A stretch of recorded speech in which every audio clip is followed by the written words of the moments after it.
어떤 순서로 파느냐에 따라서 세금이 몇 억씩 왔다 갔다 해요. 제가 생각하기에는 첫 번째 주택은 매입을 하고 네. 두 번째 주택은 매입을 하고 네. 세 번째 주택은 매입을 했어요. 네. 그러면은 세 번째 주택을 팔고 두 번째 주택을 팔아야지 첫 번째 주택이 비과세 받는 거잖아요. 그렇진 않아요. 네. 아예 고객 중에 세금을 몰라서 더 많이 낸 경우가 있었나요? 내가 세금을 알았다면은 세이브가 많이 가능했는데 네. 세금이란 걸 몰라서 더 많이 낸 부분도 있을 거 아니에요. 굉장히 많죠. 제가 상담을 이제 굉장히 많이 하는데 상담하다 보면 제가 깜짝깜짝 놀랄 때가 많아요. 어떻게 이런 것도 모르실까 할 정도로 이제 세금에 대해서 모르시는 분들이 많아요. 예를 들어서 분양권 같은 경우에 조정 대상 지역이 아니라고 하면은 네. 보통 이제 보유 기간에 따라서 세율이 달라지거든요. 아 그렇죠. 분양권은 단기에 샀다가 1년 안에 팔면 세율이 50%예요. 지방세까지 붙으면 이제 55%를 내게 되는데 1년에서 2년 사이에는 40%, 2년이 지나면은 이제 우리가 6에서 42%라고 일반적인 세율을 내게 되거든요. 근데 저희 고객 중에 한 분이 분양권을 본인도 하나 갖고 있고 배우자도 하나 갖고 있었는데 1년이 딱 지나니까 이거를 이제 다 파신 거예요. 이분은 이게 1년만 지나면은 세율이 일반적인 세율로 바뀌는 줄 아셨던 거예요. 세율 구간을 잘못 아신 거구나. 그렇죠. 이게 주택에 대해서는 현행은 1년 안에 40%를 내고 1년만 지나면 일반 세율을 내거든요. 근데 이게 분양권이 주택이랑 비슷하잖아요. 그쵸, 아파트가 될 수 있는 권리니까. 그렇죠, 그렇죠. 네, 그래서 이게 아파트라고 생각을 하시고 1년 딱 지나니까 아 신난다 이제 일반 세율이야 라고 해서 파신 거예요. 그리고 신고도 일반 세율로 신고까지 하셨어요. 근데 그러면 날라오잖아요. 세무서에서 왜 이렇게 신고하셨습니까? 수정 신고하세요 라고 해서 이제 과태료까지 내게 되는 그런 상황이 되는 거예요. 그러니까요. 저한테 한 번씩 물어보거든요. 내가 아파트가 세 채가 있는데 이거를 팔고 나서 이제 투자를 하고 싶다. 많이 물어봐요. 네. 그럼 제가 제일 처음 하는 말은 세 채가 있으시면은 무조건 세무사분이랑 상담을 하세요라고 얘기하거든요. 네. 왜냐면은 이게 파는 것도 기술이잖아요. 잘 팔아야 되잖아요. 그쵸. 첫 번째 취득하고 두 번째 취득하고 세 번째 취득했으면은 이거 거꾸로 팔아야 되는 거잖아요. 그렇죠? 경우의 수가 굉장히 다양한데 정말 세 채 이상이 된다. 네. 그러면 이 매도의 기술이 필요합니다. 매도의 기술요? 어떤 순서로 파느냐에 따라서 세금이 몇 억씩 왔다 갔다 해요. 제가 생각에는 첫 번째 주택은 매입을 하고 네. 두 번째 주택은 매입을 하고 네. 세 번째 주택은 매입을 했어요. 네. 그러면은 세 번째 주택을 팔고 두 번째 주택을 팔아야지 첫 번째 주택이 비과세 받는 거잖아요. 그렇죠. 네. 아예 세금 모르는 사람이 또 한마디 잘못하고 있네요 지금 네. 보면은. 그러니까 사는 순서가 A 사고 B 사고 C 샀다라고 네. 칠게요. 근데 우리가 이 컨디션을 모르잖아요. A가 양도 차익이 얼마나 난 건지. 그렇죠. 그리고 A, B, C가 각각 어느 지역에 있는 건지. 자 요즘엔 그 지역도 중요하잖아요. 그렇죠. 이게 조정 대상 지역이라고 서울은 다 조정 대상 지역인데 이 안에 있는 주택을 팔 때 내가 만약에 다주택자야. 그러면 세율이 이제 중과세가 되는 거예요. 엄청 많이 내죠. 그렇죠. 2주택자는 10%가 중과세되고 네. 3주택 이상자는 20%가 중과세돼요. 근데 A, B, C가 있어요. 이 중에 어떤 거는 이제 조정지역이 아니네고 어떤 애는 조정지역이에요. 그러면은 내가 3주택 상태에서 조정지역 거를 팔게 되면 20% 중과세가 되겠죠. 근데 비조정지역 걸 먼저 팔면 중과세가 안 되잖아요. 그럼 세율을 낮출 수 있기 때문에 중과세가 안 되는 부동산부터 파시는 게 좋아요. 그렇죠. 무조건 1, 2, 3번을 팔면서 비과세를 한다는 게 아니고 중과세라는 게 있기 때문에 네. 그다음에 양도 차익조차 다를 수도 있잖아요. 그렇죠. A라는 주택이 첫 번째 샀지만은 제일 많이 안 올랐어. 네. 그리고 C라는 주택이 맨 마지막에 샀지만 제일 많이 올랐어. 네. 그럼 당연히 C부터 파는 게 아니고 A부터 파는 게 맞는 거죠. 그렇죠. C는 맨 마지막에 팔아서 이제 비과세를 받는 그런 전략을 쓰셔야 되는 거예요. 그래서 이게 다주택자 분들께서는 몇 월 며칠 날 얼마에 매입을 했고 얼마 양도 차익이 있으니까는 어떻게 네. 됩니다. 이거를 싹 가지고 오셔가지고 세무 상담을 꼭 받으셔보는 게 좋은 것 같아요. 보면은. 세금이 지금 앞으로 개정될 사항들이 굉장히 많거든요. 근데 그 하나하나가 굉장히 세금적으로 큰 영향을 주는 그런 개정 사항들이에요. 예를 들어서 지금 아까 A주택, B주택, C주택 이렇게 세 채가 있어요. 네. 근데 A주택이 양도 차익이 지금 한 3억이 난 굉장히 많이 이제 시세가 오른 주택이에요. 올랐어. 근데 얘를 이제 비과세를 받고 싶어. 그러면 B랑 C를 먼저 팔고 그 다음에 A를 팔면은 비과세를 해주잖아요. 그렇죠. 물론 이제 뭐 보유 기간도 2년 해야 되고, 그쵸. 조정 대상 지역에서 취득했으면 거주도 2년 해야 되는데, 그쵸. 그 요건만 맞췄다라고 하면 이제 비과세를 해주는데 이게 올해까지는 A, B, C 중에 B, C 팔고 그 다음 날 A를 팔아도 A를 바로 비과세를 해줘요. 우리가 양도 시점에서 비과세 요건을 갖췄으면은 비과세 바로 해줍니다. 근데 이게 내년부터는 안 돼요. 어떻게 바뀌어요? 내년부터는 다주택자가 다른 주택을 싹 다 팔고 한 채만 남잖아요. 그럼 이 한 채가 된 순간부터 보유 기간을 산정을 해요. 아 리셋이 되는 거군요. 네, 보유 기간이 리셋됩니다.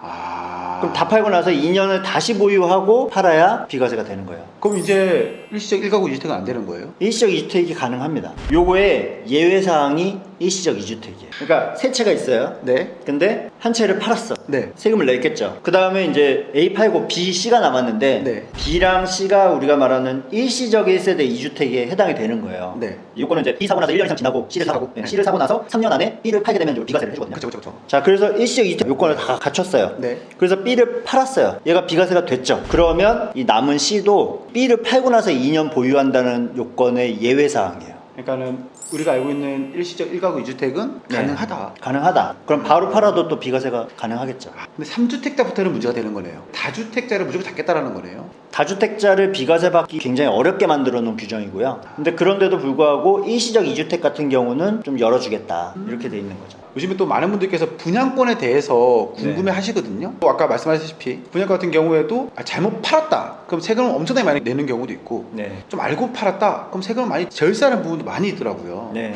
분양권은 어떻게 팔아야지? 아니면 어떻게 명의를 가져야지 좀 똑똑하게 할 수 있는 건가요? 분양권 같은 경우는 아까 이제 세율 자체가 기간에 따라서 다르다고 했잖아요. 그쵸. 1년 안에 팔면 50, 2년 안에 팔면 40, 2년 지나면 일반 세율. 일반 세율. 그래서 요 기간을 잘 지키셔가지고 파는 게 중요하고요. 근데 이게 조정 대상 지역에서는 이제 기간 상관없이 분양권 상태에서 팔면 무조건 50%예요. 조정 대상 지역은 이제 분양권의 기간에 따라서 세율이 줄어드는 게 없습니다.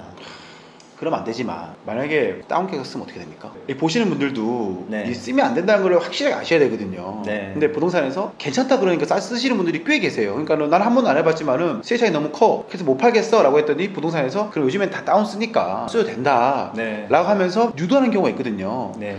근데 그것을 썼을 때 어떤 일이 벌어지는지 모르시는 분들이 많더라고요. 다운 계약서 썼을 때는 어떤 불이익이 있는 겁니까? 일단 다운 계약서를 쓴다는 거는 프리미엄이 예를 들어 1억인데 네. 프리미엄 제로로 하거나 1,000, 2천만 원 하거나 이게 이제 분양권에서 제일 많이 발생을 해요. 왜냐면 이게 이루어지려면은 매도자 우위 시장이어야 돼요. 파는 사람이 나 다운 안 써주면 안 팔아. 그럼 사는 사람 입장에서는 어떻게든 사려고 하니까 이제 다운 계약서를 쓰고라도 사는 겁니다. 근데 이게 적발이 됐다. 요새는 사실 국토부나 이런 데서 일제 조사를 많이 해요. 그래서 적발이 되면 어떤 일이 생기냐면 우선 매도자건 매수자건 이 부동산에 대해서는 1세대 1주택이라고 해도 비과세가 안 됩니다. 아 걸리면은 기존에 가지고 있던 것도요? 그 물건에 대해서. 그 물건에 대해서? 예. 이게 가만 보면 매수자가 왜 다운을 써줄까요? 싸니까? 아니면은 꼭 갖고 싶어서? 그쵸. 그것도 하나의 이유인데 네. 사실 매수자 입장에서 이런 생각도 하는 거예요. 예를 들어 프리미엄을 훨씬 더 다운해가지고 썼어도 네. 나는 어차피 1주택자야. 1주택자라서 그쵸. 세금을 내지 않을 거야. 나 팔 때는 어차피 비과세니까 이거 얼마에 샀든간 난 세금에 지장이 없어 라고 생각을 하는 경우가 많은데 이게 걸리면 내가 나중에 1주택자 상태에서 팔 때 비과세를 못 받는 거예요. 매수자가 굉장히 불합리한 경우네요. 그쵸. 네. 그리고 요새는 또 이 다운 계약서를 잡기 위해서 리니언시 제도라는 걸 도입을 해요. 그건 뭐예요? 서로 쌍방 고발하는 제도예요. 만약에 다운 계약서를 우리끼리 썼어요. 네. 근데 이게 걸리면은 그 매도자 매수자가 다 과태료를 물거든요. 근데 먼저 저는 다운 계약서 썼는데요 라고 신고를 하면 이 사람은 이제 과태료를 안 내는 거예요. 예전에는 매수자만 가능했는데 이제는 양쪽 다 되는 거예요? 누구든 먼저 신고를 하기만 하면. 그래요? 그러니까 이제 내가 매도자예요. 다운 계약서를 썼어요. 근데 이제 불안한 거죠. 저 사람이 다운 계약서 쓰고 나중에 이제 리니언시 제도로 고발을 하게 되면은 네. 본인은 그거에 대해서 이제 과태료를 안 내고 취득가액도 다운이 아니라 원래 거래한 금액대로 인정을 받고 나는 괜히 다운 계약서 썼다 과태료만 받고 이런 케이스가 되니까. 비과세 안 되고. 그쵸. 아니 그러면은 예를 들어서 프리미엄이 1억이었어. 근데 다운 계약서 1,000만 원을 썼어. 매도자가 팔았어요. 근데 매도자가 나 다운 계약서 썼습니다 라고 커밍아웃 하는 순간 네. 그 매도자는 그러면 그 1억에 대한 세금 안 내는 거예요? 아니요. 세금은 내요. 세금은 내고. 그래서 사실 이 리니언시 제도에 가장 신고를 많이 하는 건 매수자죠. 그치 매수자가 신고를 네. 많이 하겠죠. 매수자 신고해서 난 취득가액도 인정받고 네, 과태료도 안 내고. 그래서 파시는 분들도 굉장히 주의하셔야 돼요. 완전 범죄라고 생각하지만 매수자가 언제든지 신고를 할 수 있다. 그러면은 이게 엄청나게 위험한 거네요. 그쵸. 요새는 일제 조사를 많이 해서 걸릴 수 있다라고 생각하셔야 되고요. 요즘에는 많이 걸리던데요 보니까는. 네, 되도록이면 다운 계약서는 안 하시는 게 좋습니다. 그러니까요. 이게 다운 계약서가 같은 경우에 예전에는 비일 비장이 너무 많았는데 이제는 진짜 말씀하신 대로 매수자가 신고하는 순간 다 끝나는 거예요, 그죠? 매수자는 손해볼 게 없으니까. 혹시나 예를 들어서 이게 조사가 나온다 그러면은 매수자는 내가 분명히 프리미엄 1억 줄 거를 계약서 1,000만 원 썼는데 9천만 원에 대한 비과세도 못 받을 것 같아? 그럼 매수자가 신고해버릴 거 아니에요, 그쵸? 나 다운 썼습니다 하면은 모든 거 다 인정받고 비과세 인정받고. 그건 아니에요. 그것도 아니에요? 비과세는 날아갑니다. 아 리니얼시 제도로 나 다운 계약서 썼어요 라고 신고를 하면 과태료는 안 내는데 일단 썼기 때문에 비과세는 날아가요. 나라가 잘못했네. 그걸 당연히 해줘야지. 그래야지 좀 더 신고를 하시겠죠. 그렇죠. 그것까지 풀었으면 네. 아마 100% 다 신고했을 겁니다. 그러니까요. 그러면 상가 같은 경우에는 다운 쓰는 것도 많이 있었잖아요. 네. 그런 건 어떻게 돼요? 상가도 마찬가지로 이제 비과세는 없으니까 비과세를 못 그냥- 받는 타격은 없지만 과태료를 내는 그런 유익은 있죠. 똑같구나 어차피. 네. 그러면 예를 들어서 제가 최근에 서울 아파트 값이 많이 올랐어. 그러면은 배우자한테 증여를 해서 절세를 하는 방법도 있긴 하겠네요. 그쵸. 네, 내가 5년 동안 살면서 당신 2억 증여했어. 평생 한 번 가능한 거죠? 아니요.